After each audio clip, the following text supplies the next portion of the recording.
সুধী দর্শক, স্বাগত আজকের ভিডিওতে। আজকের ভিডিওতে দেখাতে চলেছি কোনো শর্টেনার লিঙ্ক যদি কাজ না করে সেক্ষেত্রে কিভাবে আপনি এটিকে কাজ করাবেন। অর্থাৎ if shortener link is not working, you can not access it, how will you with your computer. তো আমি একটি এক্সাম্পল দিলে ব্যাপারটি আরো ক্লিয়ার হয়ে যাবে। আমি সেক্ষেত্রে আমার গুগল ক্রোম ব্রাউজারটি ওপেন করে নিচ্ছি এবং এখান থেকে আমি ইউটিউব ভিজিট করব এবং আমি আমার চ্যানেলটিতে যাব। তো এক্ষেত্রে আমি লিখে দিব পিএ ফাউন্ডেশন।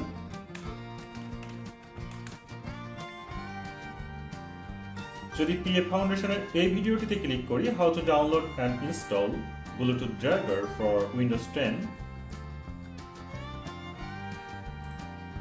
এখানে একটু নিচের দিকে আসলে ডেসক্রিপশনে দেখতে পাবেন যে বেশ কিছু শর্টেন লিঙ্ক ইউজ করা হয়েছে।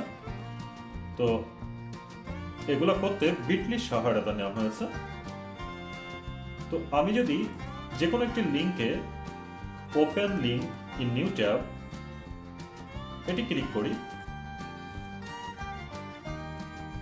সেক্ষেত্রে দেখুন এটিকে অ্যাক্সেস করা যাচ্ছে না, অর্থাৎ এটি কোনোভাবে লোড হচ্ছে না। আমি সেম লিঙ্কটি নিয়ে আমার মোবাইল ফোনে ট্রাই করেছি, তো সেখানেও এটি কোনোভাবে অ্যাক্সেস করা যাচ্ছে না। কিন্তু অনেক সময় এই লিঙ্কটি অ্যাক্সেস করা অতীব জরুরি হয়ে পড়ে, যেমনটি আমি কিছুদিন আগে একটি ভিডিও দেখছিলাম। তো সেখানে একটি লিঙ্ক সাজেস্ট করেছে, আমার খুবই প্রয়োজন ছিল ভিডিও লিঙ্কটিতে প্রবেশ করার, কিন্তু আমি কোনো কারণে যেতে পারিনি। পরবর্তীতে আমি একটি সমাধান খুঁজে পেয়েছি, যেটি আমি আপনাদের সাথে শেয়ার করব। তো এমন যদি আপনি ফেস করেন কোনো লিঙ্কে না যেতে পারেন এবং আপনার প্রয়োজন হয় লিঙ্কটিতে প্রবেশ করার, সেক্ষেত্রে আপনি যেটি করবেন, আপনি নতুন একটি ট্যাব ওপেন করবেন এবং এখানে সিম্পলি লিখে দিবেন চেক শর্ট ইউআরএল।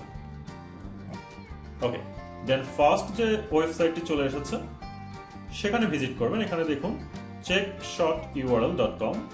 তো আমি এটাতে ভিজিট করছি। এখানে দেখুন আছে check short URL supports almost all URL shortening services, অর্থাৎ যতগুলো সার্ভিসেসের ইউআরএল আছে চেক শর্ট ইউআরএল গুলোকে সাপোর্ট করে এবং বেশ কিছু ফরম্যাট কিন্তু এখানে রেখে দিয়েছে তারা।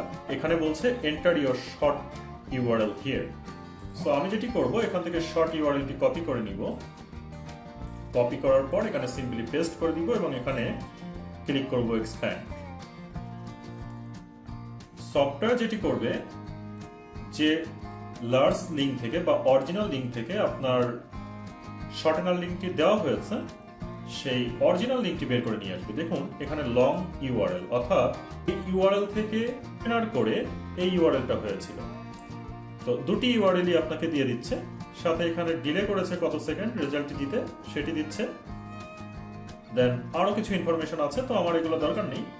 আমি যেটি করব, এখান থেকে ইউআরএলটি কপি করে নিব। কপি করার পর আমি নতুন একটি ট্যাব ওপেন করে এখানে জাস্ট পেস্ট করে দিলাম। এখন দেখুন আমি কিন্তু ইউআরএলটি অ্যাক্সেস করতে পারছি, আমার কাজ চলে যাচ্ছে। তো এভাবে কিন্তু আপনি যদি বিপদে পড়ে যান কখনো শর্ট ইউআরএল ওপেন করার, বিশেষ করে বিটলির ক্ষেত্রে, আপনি কিন্তু এই পদ্ধতিটি অবলম্বন করতে পারেন। আশা করি ভিডিওটি আপনার উপকারে আসবে। যদি ভালো লেগে থাকে ভিডিওটিতে অবশ্যই লাইক দিয়ে রাখবেন। আপনি যদি নতুন হয়ে থাকেন আমার চ্যানেলে, অবশ্যই চ্যানেলটি সাবস্ক্রাইব করে বেল আইকনটি অন করে রাখুন। কোনো সমস্যায় পড়লে অবশ্যই কমেন্ট বক্সে কমেন্ট করে জানান। Thank you very much for watching the video.